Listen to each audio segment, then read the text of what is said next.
పేతురు రాసిన మొదటి పత్రిక. అపోస్తులుడైన పేతురు రాసిన మొదటి పత్రిక 5వ అధ్యాయం.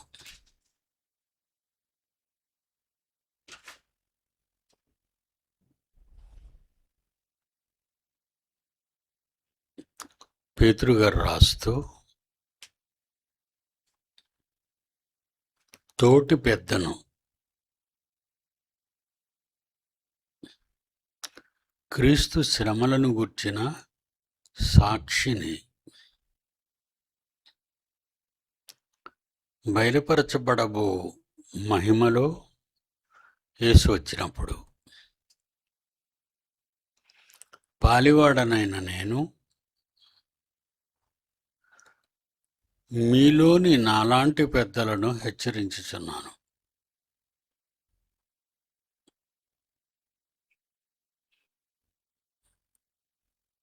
మీ సంఘములో ఉన్న నాలాంటి పెద్దలను హెచ్చరిస్తున్నాను. ఎందుకంటే ఎలా అంటే, మీరు తొందరపడి, పెద్దలైన మీరు తొందరపడి మీ సొంత బలము చేత కాక దేవుని ఇష్టప్రకారముగా, ఇష్టపూర్వకముగా, దేవుని చిత్త ప్రకారము ఇష్టపూర్వకముగా, దుర్లాభాపేక్షతో కాక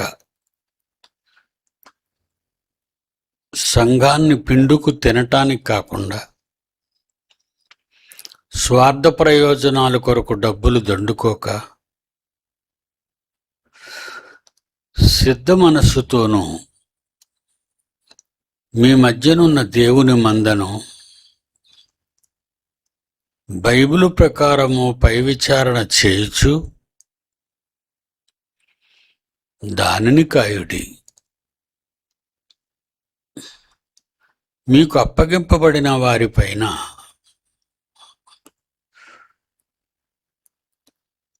రాజులై ప్రభువులైనట్టుండక మీ క్రింద ఉన్న సంఘమును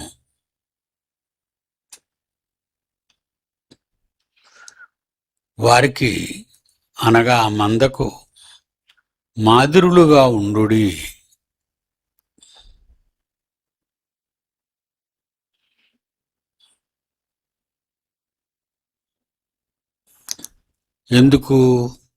ఎందుకు మీకు ఆ బాధ్యత అప్పగించానంటే, 4వ వచనం,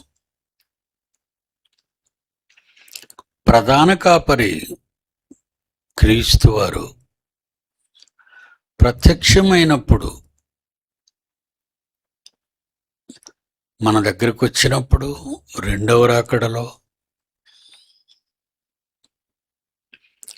మీరు వాడబారని మహిమ కిరీటము పొందుదురు.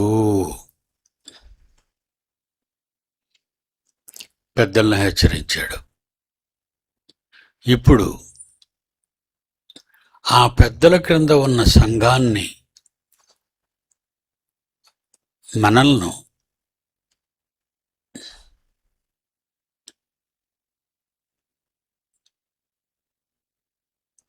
ప్రధాన కాపరి ప్రత్యక్షమైనప్పుడు మీరు వాడబారని మహిమ కిరీటము పొందుదురు. చిన్నపిల్లలారా, మీరు పెద్దలకు లోబడి ఉండుడి. సంఘాన్ని కాస్తున్న కాపరికి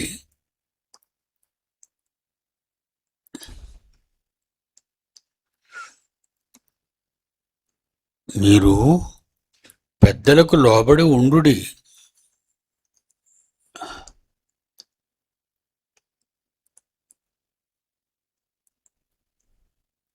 మీరందరూ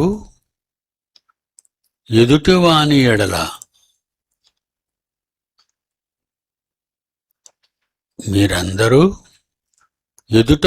ఎడల మీకు చెప్పిన వారి ఎడల మీకంటే ఉత్తములుగా ఉన్న వారి ఎడల వాక్యం ఎరిగిన వారుగా కనబడని ఎడల అలాంటి వారికి దీన మనస్సు అను వస్త్రము ధరించుకొని మిమ్మును అలంకరించుకొనుడి.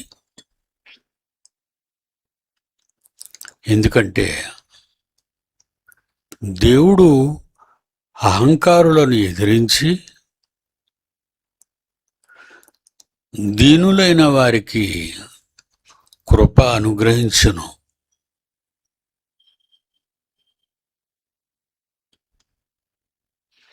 ఇదంతా ఎందుకంటే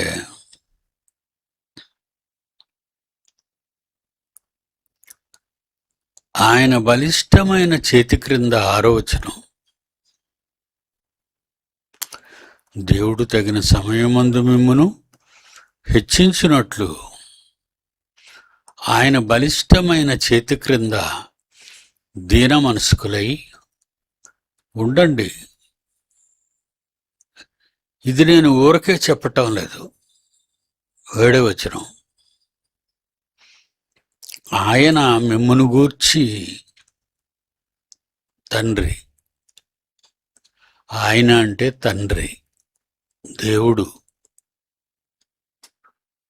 ఆయన సంఘములో ఉన్న పెద్దలు గాని సంఘములో ఉన్న పిల్లలు గాని ఆయన మిమ్మును గూర్చి చింతించుచున్నాడు, బాధపడుతున్నాడు. పరలోకంలో ఉన్న తండ్రి మన కోసం. కనుక మీ చింత యావత్తు ఆయన మీద వేయుడి. ఎందుకంటే నిబ్బరమైన బుద్ధి గలవారే మెలకువగా ఉండుడి. మీ విరోధి అయిన అపవాది సాతాను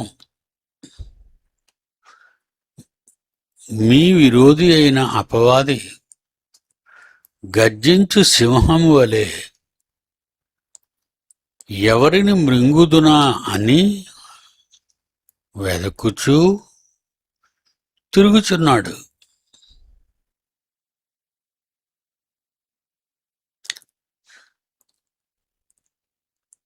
పరలోకములో ఉన్న దేవుడు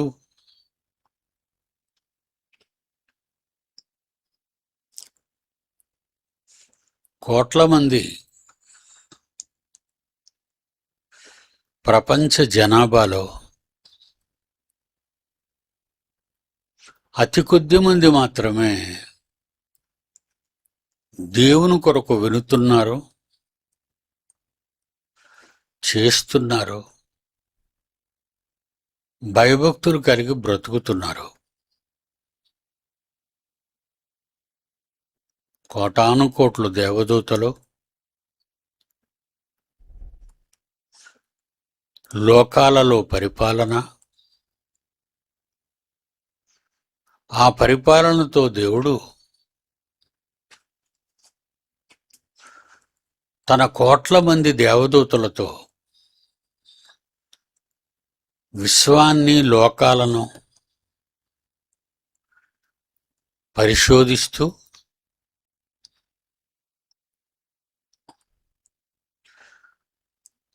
అందులో భద్రపరిచిన మానవాళి, వారిలో అతి శ్రేష్ఠులైన దేవునికి ఇష్టం ఉన్నవాళ్ళు, దేవుని కొరకు బ్రతుకుతున్న వాళ్ళు చాలా కొద్దిమంది. ప్రపంచంలో ఉన్నవాళ్ళంతా క్రైస్తవులు కారు. క్రైస్తవులు అనబడిన వారంతా దేవునిని ప్రేమించేవారు కాదు.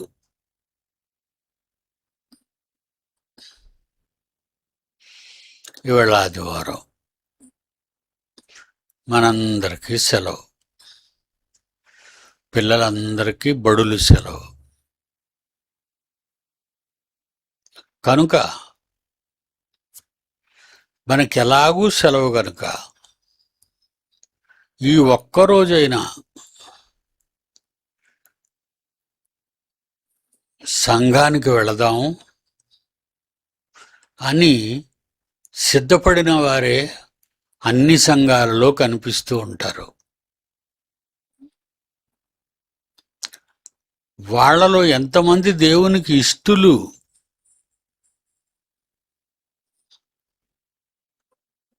అనేది మాత్రం మనకు తెలీదు.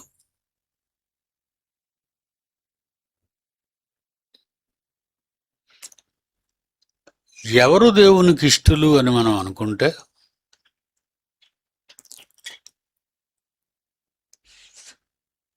ఈరోజు యేసు పునరుద్ధానుడై లేచాడు అని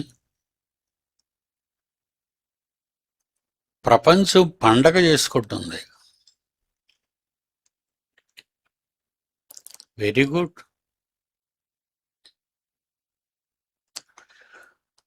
ఎవరి కొరకు పునరుద్ధానుడై మరణాన్ని జయించి ఆయన లేచాడు?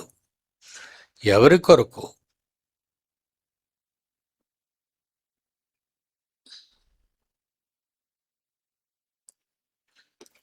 చావుకై సాగరంగా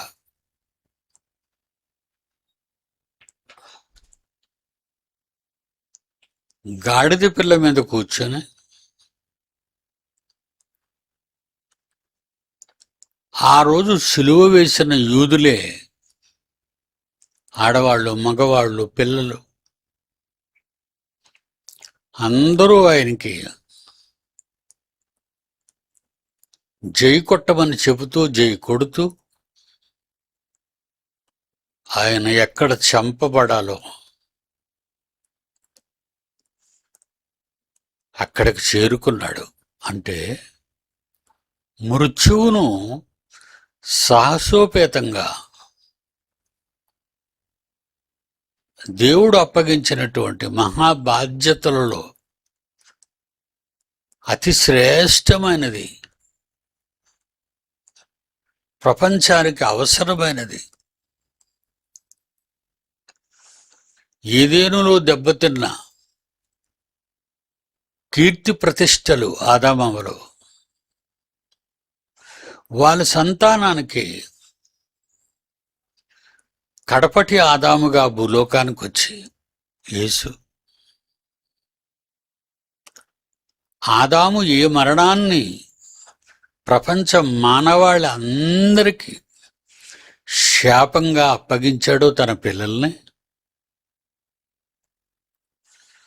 అదే శాపాన్ని తాను మరణించి తీసివేయాలనే విజయోత్సవముతో, ధైర్య సాహసాలతో బల్లెంతో పొడవబడి ముండ్ల కిరీటం నెత్తిన పెట్టినప్పుడు ముఖమంతా రక్తముతో నిండినప్పుడు, కొరడా దెబ్బలు, నీచంగా క్రీస్తును తిడుతూ, దొంగలు కూడా అవమానిస్తూ, ఈ కొట్టిన వాళ్ళంతా కూడా ఆ రోజు పిలాతు ముందు సిలువ వెయ్యండి, సిలువ వెయ్యండి అని కొట్టిన వాళ్లే కేకలేస్తుంటే, ఆ ప్రజల ముందు పిలాతు ప్రక్కన నిలబడిన క్రీస్తు వీళ్ళు కొట్టిన విధానాలు ఆయన ఇష్టపడ్డాడని మీరు అనుకుంటున్నారా? చాలామంది అందరూ కొట్టమంటారు. చివరికి ఎవరు కొట్టారు అంటే ఆయన సిలువ మోసుకొని గొల్గొతా కొండకు మోసుకు వెళుతున్నప్పుడు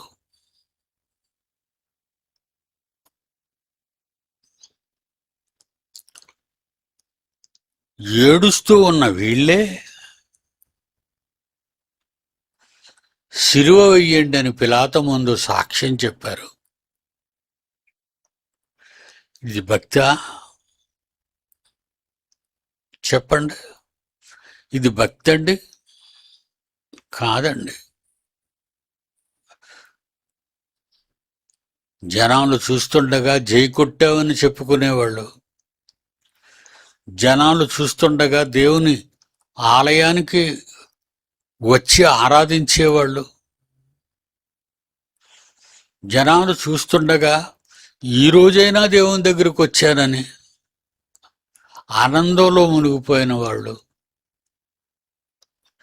ఏ పని లేకపోవటం వలన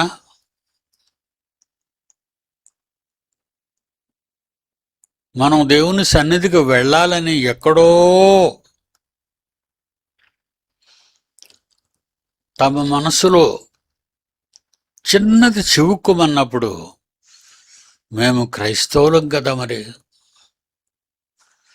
లేకపోతే ఇరుగు పొరుగు వారు అడుగుతారు కదా, మీరు క్రైస్తవులు కదండి, ఈవేళ చర్చికి వెళ్ళాలేమో అని. ఆ మాటలను తట్టుకోలేక దేవుని సన్నిధికి అని కదిలి వచ్చారు మీరంతా.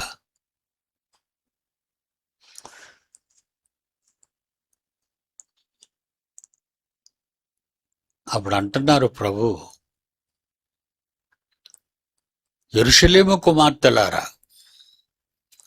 ఆడవాళ్ళు ఎక్కువ కళ్ళని నీళ్ళు వస్తాయి కదండి, ఆడవాళ్ళకి ఎక్కువగా కళ్ళని, ప్రతి చిన్నదానికి కళ్ళు తడుపుకుంటారు, కళ్ళని నీళ్లు తిరిగేస్తుంటాయి. చిన్నపిల్లలు గట్టిగా దెబ్బలాడాం అనుకోండి, కళ్ళంట నీళ్ళు వచ్చేస్తుంటాయి వాళ్ళకి. సున్నితమైన మనస్సు అది. అలాంటి సున్నితమైన మనస్సును క్షోభపెట్టి ఏడుస్తున్నారట యేసుక్రీస్తు గురించి. సిలువకు తీసుకెళ్తున్నప్పుడు అప్పుడు యేసు ఆ ఏడుపులు విని వెనక్కి తిరిగి, లోకాసువార్త 23వ అధ్యాయం 27-28, లోకాసువార్త 23వ అధ్యాయం 27-28. గొప్ప జనసమూహం, మళ్ళా తక్కువ మంది కాదు. పెళ్లికైనా పండక్కైనా చావుకైనా విపరీతంగా వస్తారు జనం.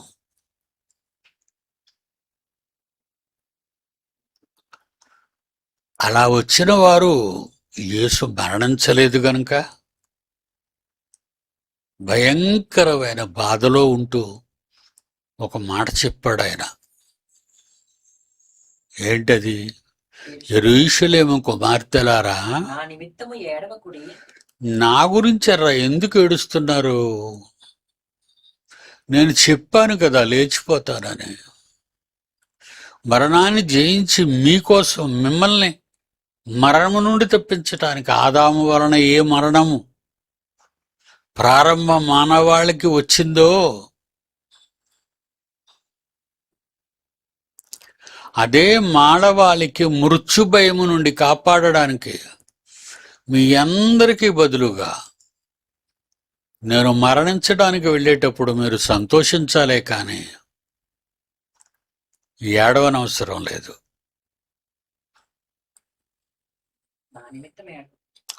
నా గురించి ఏడవకండి, మీరు నా గురించి ఏడవకండి, నా గురించి ఏడవకండి. ఎందుకు ఏడుస్తున్నారు? చచ్చిపోయి లేవనన్నా? అంటే నేను చనిపోయి తిరిగి లేచి తండ్రి దగ్గరికి వెళ్ళొద్దనా? తండ్రి చిత్తాన్ని నెరవేర్చి మానవాళిని రక్షించాను అని చెప్పటానికి నేను వెళ్ళొద్దా తండ్రి దగ్గరికి? నా గురించి ఆయన ఎదురు చూస్తున్నాడు, ఎప్పుడు వస్తాడా నా కొడుకని. అది ఈరోజే పునరుద్ధాన దినం, ఆదివారం.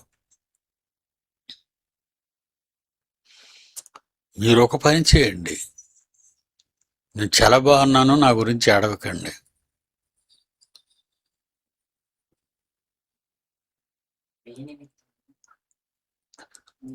ఎవరి గురించి అడవాలో చెప్తాను వినండి. మీ గురించి, మీ నిమిత్తం,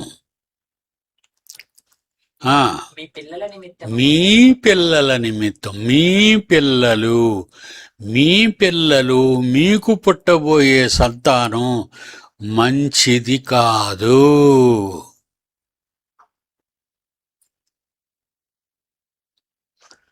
మీకు పుట్టబోయే శరీరం మంచిది కాదు. పిల్లలు మంచివాళ్ళు కారు. డేటింగ్ అంటారు,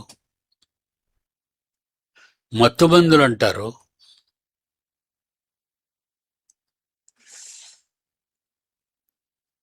రేపులు అంటారు, చెరచడాలు. ఆడవాళ్ళు మగవాళ్ళని చెరుస్తున్నారు, మగవాళ్ళు ఆడవాళ్ళని చెరుస్తున్నారు. మీ గర్భం నుండి ఎలాంటి వాళ్ళు రాబోతున్నారో తెలుసా?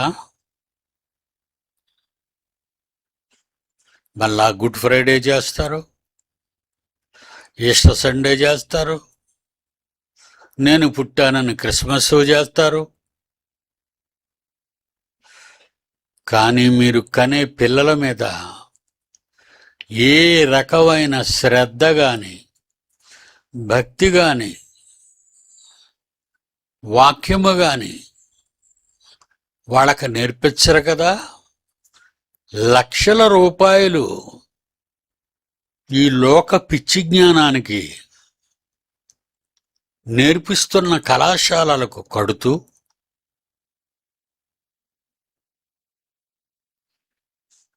వాళ్ళు కాలేజీలకు వెళ్ళారని మీరు అనుకుంటున్నారే తప్ప, ఈ కో ఎడ్యుకేషన్ వల్ల మగపిల్లలు ఆడపిల్లలు ఒకే బెంచీల మీద కూర్చొని చదువుతుంటే ఒకే క్లాసులో, స్కూల్ అయిపోగానే ఎక్కడికి వెళదాం, ఎక్కడ కూర్చొని గంట మాట్లాడదాం, ఎవరి వడిలో వాళ్ళు పడుకుందాం, ఇలా ఆలోచించి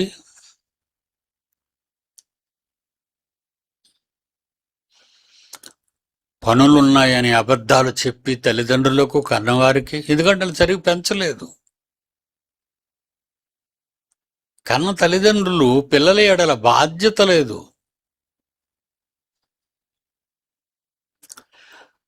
అలాగైపోతారు మీ పిల్లలు.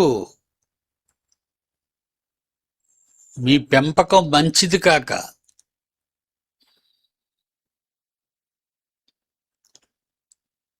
నేను నా జ్ఞానంలో పెంచమని మీకు చెబితే, భూమి మీద జానుడు పొట్ట బెత్తెడు నాలిక, భూమి మీద నీకు ఇవ్వబడిన జానుడి పొట్ట ఆకలికి, బెత్తెడు నాలిక రుచికరంగా ఉందని నమిలి నమిలి మింగడానికి, దానికోసం కోటి విద్యలు చదివిస్తున్నారే. మరణించిన వెంటనే దేవదూతలు వచ్చి నిన్ను గాని నీ పిల్లలను గాని లాజరును తీసుకువెళ్ళినట్టుగా అబ్రహాము దగ్గరికి, అలాగ మీరు దేవదూతల చేత పైలోకాలకు వెళ్ళగలరా? అది నా ప్రశ్న. వెళ్ళరు, వెళ్ళలేరు. ఎందుకంటే మీ పిల్లలు చూసి మీరు నేర్చుకోండి. ఇది మీ పిల్లలు చూస్తే మీకు అర్థమైపోతుంటుంది వాడు ఎలాగైపోయాడో.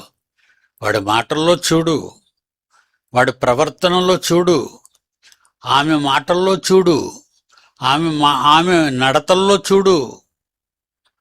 వాళ్ళంతా స్కూలుకు వెళుతూ మత్తుమందులు, కండోమ్స్ 7, 8 తరగతులు చదువుతున్న వాళ్ళు పిల్లలు అంటారండి. వాళ్ళని 7, 8 తరగతులు వాళ్ళు బడికెళ్తున్నప్పుడు వాళ్ళ స్కూలు బ్యాగుల్లో ఇవన్నీ ఉన్నాయని తెలియచేసింది ప్రభుత్వం.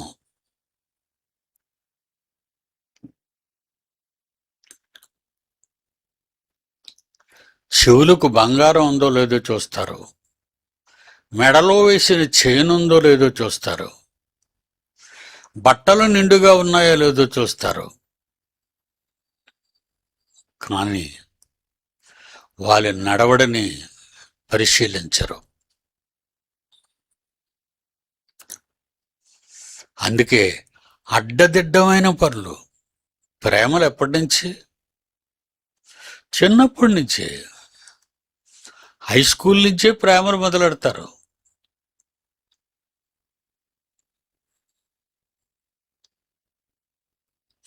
ఇస్లాం వాళ్ళైతే ప్రేమ్ జిహాద్.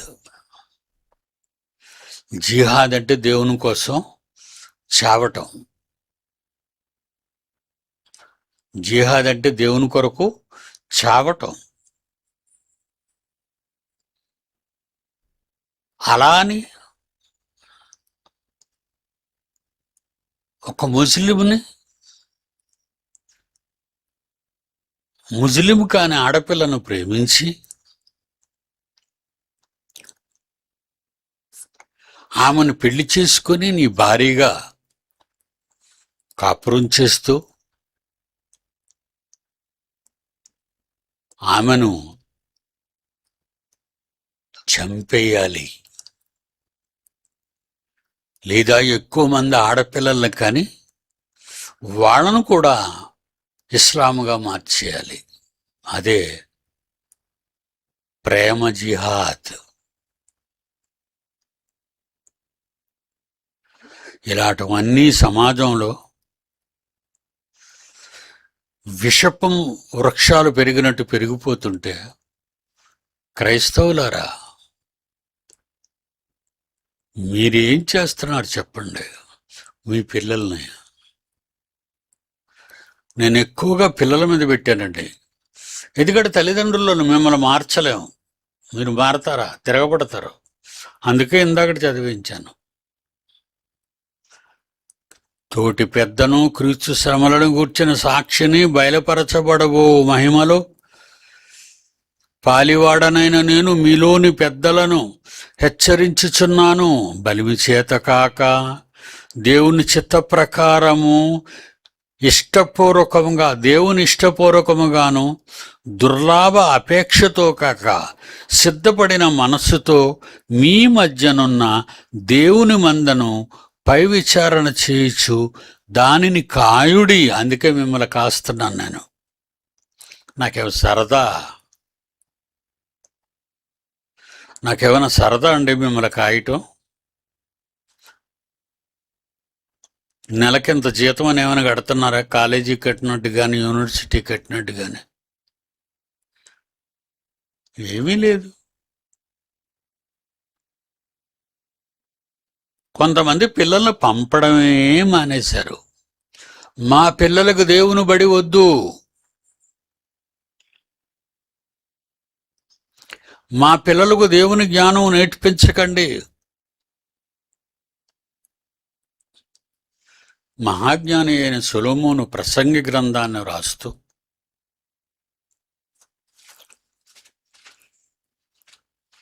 ఎప్పటి నుంచి నేను జ్ఞాపకాల్లో పెట్టమన్నాడు పిల్లలకి? 12వ అధ్యాయం ప్రసంగి గ్రంథం 2వ వచనం. ప్రసంగి గ్రంథం 12వ అధ్యాయం 2వ వచనం. నీ చిన్ననాట నుండి, బాల్య దినముల నుండి. సండే స్కూలు అనేది ఎందుకు పెట్టావంటే బాల్య దినములలోనే వాళ్ళకి మహాజ్ఞానాన్ని నూరు పొయ్యాలి. నీ బాల్య దినముల యందే నీ సృష్టికర్తను నువ్వు చిన్నప్పుడే నీ సృష్టికర్తను స్మరణకు తెచ్చుకో.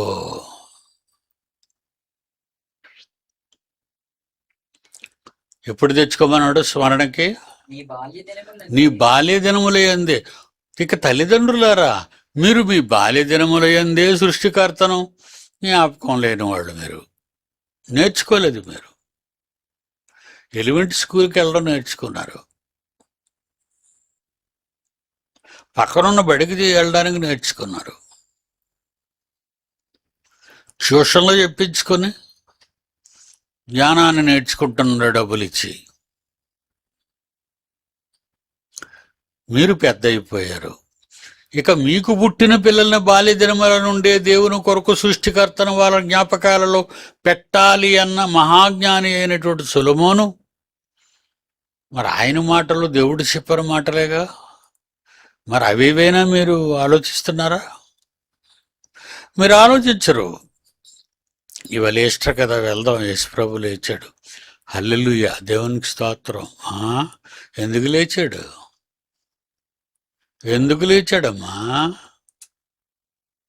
నిన్ను లేపడానికి కాదు, నువ్వు నిద్రపోతుంటే నీ బకెట్తో నీలేసేయటానికి కాదు, నువ్వు దేవుని కొరకు బ్రతకాలని. ఇంతవరకు పుట్టిన నాట నుండి ఊహ తెలిసినప్పటి నుంచి పాపాలకు బానిసవై, అబద్ధాలకు నిలయమై, రేపులకు అవకాశం లేక 4 రాళ్ళు సంపాదించడం మొదలెడితే డేటింగులు సెట్ చేసుకొని వచ్చిన ఈ ఫోన్స్ వలన, ఈ సెల్ ఫోన్స్ వలన ఎక్కడో ఉన్న ఒక ప్రియురాలు, ఎక్కడో ఏ రాష్ట్రంలో లేకపోతే ఏ దేశంలో ఉన్న ఒక ప్రియుడు, వీళ్ళిద్దరూ ప్రేమించుకొని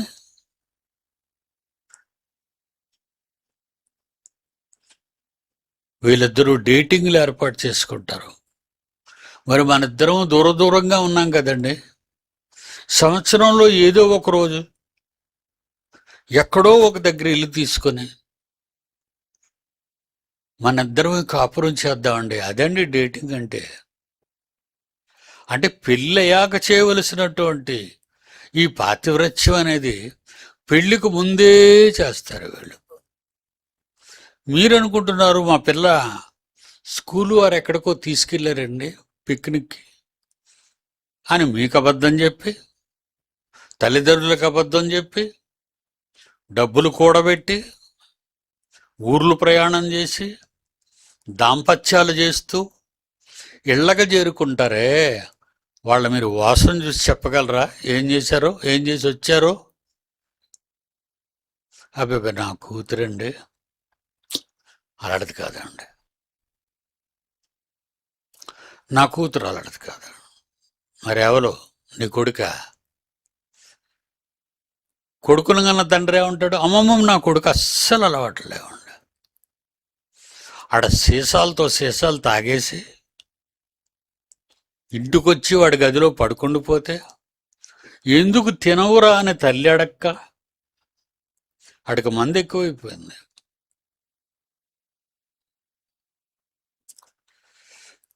ఏదో ఒక రోజు నీ పిల్లలు నీ కళ్ళ ముందు అలాగే కనబడే రోజులు వస్తాయి.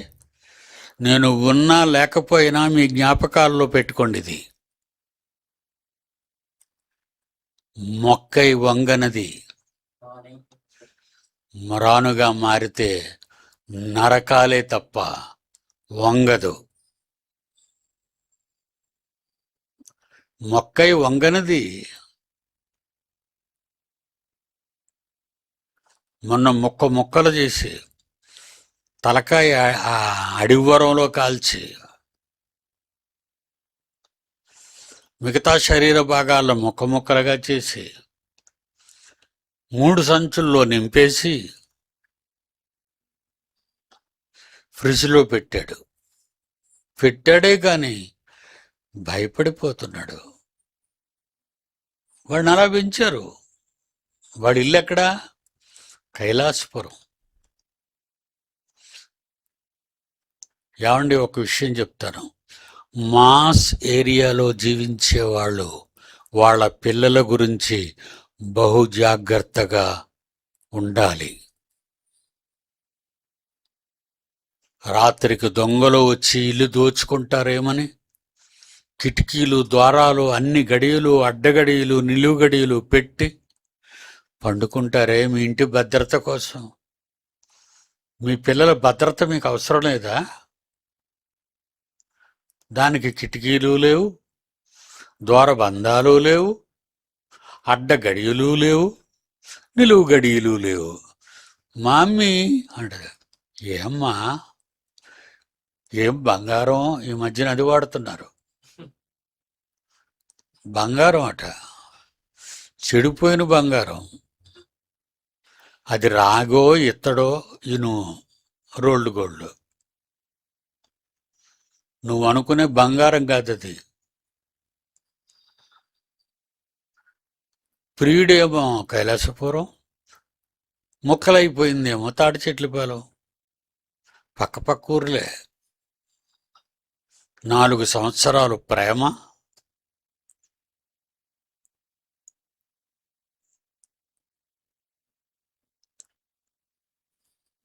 పడకలు, డబ్బులు ఇవ్వటాలు, హోటల్కి తీసుకెళ్తాలు, సినిమాలకు తీసుకెళ్తాలు, బట్టలు కొనిపించుకోవటాలు. ఆడది మగాళ్ళకి బట్టలు కొంటది, మగవాడు ఆడదానికి బట్టలు కొంటాడు. ఏ దేనికి కొంటున్నావు? ఏవైనా పుణ్యకార్యాలు ధర్మకార్యాలు చేశారా వాళ్ళు?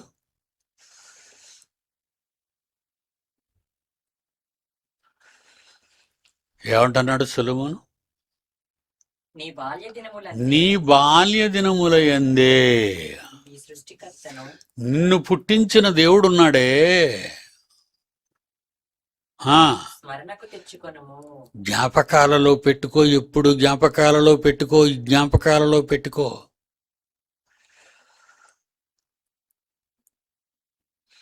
చిన్నప్పుడు భయపడలేదు కదండి,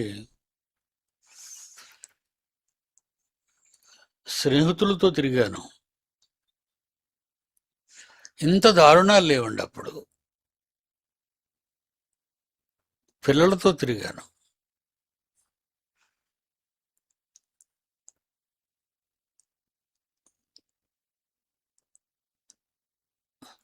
ఆటలాడాను,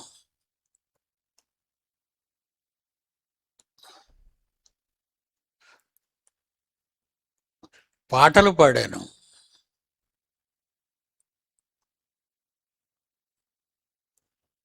ఇప్పుడు 76 సంవత్సరాలు, ప్రపంచం అతాకుతలం అయిపోయింది, పిల్లలు చెడిపోయారు, తల్లిదండ్రులు పట్టించుకోవటం లేదు.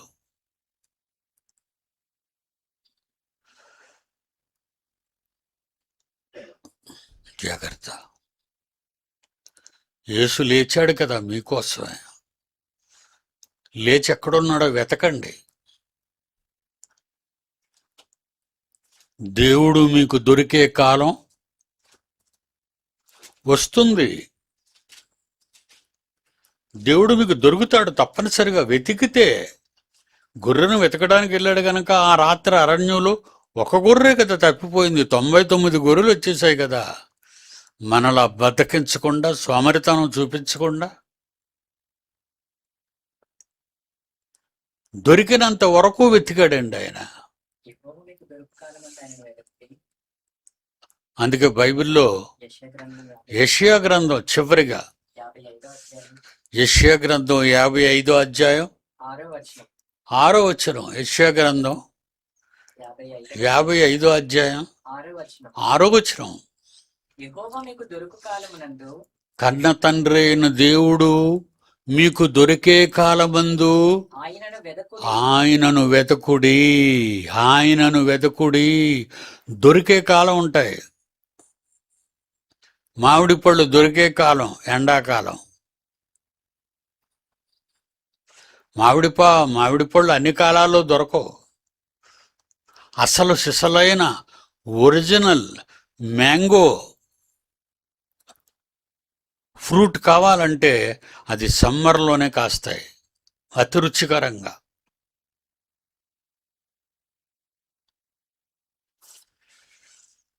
మరి మిగిలిన ఫ్రూట్స్ యాపిల్, బత్తాయి, నారింజ వింటర్, చలికాలం, అప్పుడు దొరుకుతాయి ఆ పళ్ళు. కొన్ని చేపలు సంవత్సరంలో ఎప్పుడు పడితే అప్పుడు దొరకవు. అవి వాటి కాలం వాటికి కాలం రావాలి. ప్రకృతిలోనే కాలాలు నిర్ణయిస్తే ఆ కాలాలు ప్రకారంగా ప్రకృతి నీ కొరకు ఫలిస్తే, ఏవన్నీ నీ కొరకు సృష్టించాడో నీ కన్న తండ్రి వాటిని స్మరణకు తెచ్చుకోక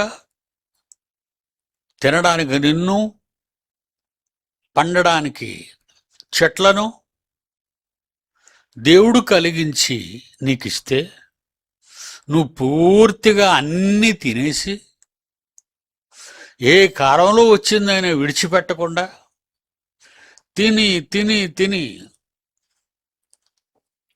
దేవుణ్ణి మర్చిపోయావు. అవునా? ఇది మీకు న్యాయమా? అది నేను అడుగుతున్నాను. నా దగ్గర ఉన్న ఈ మందను నేను కాచుకుంటున్నాను, జాగ్రత్తగా కాస్తున్నాను. అందుకే దేవుడు మంద కాపరిగా నాకు బాధ్యతలు అప్పగించాడు కనుక ఆ కాపరిగా నేను మిమ్మల్ని కాస్తూనే ఉంటాను.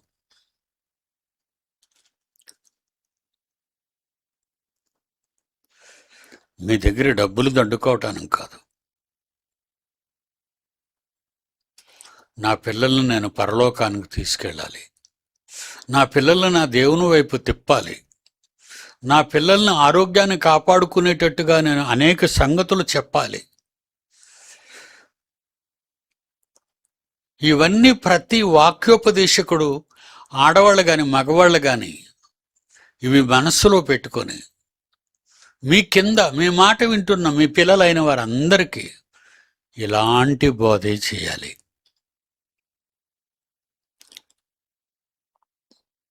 God bless you.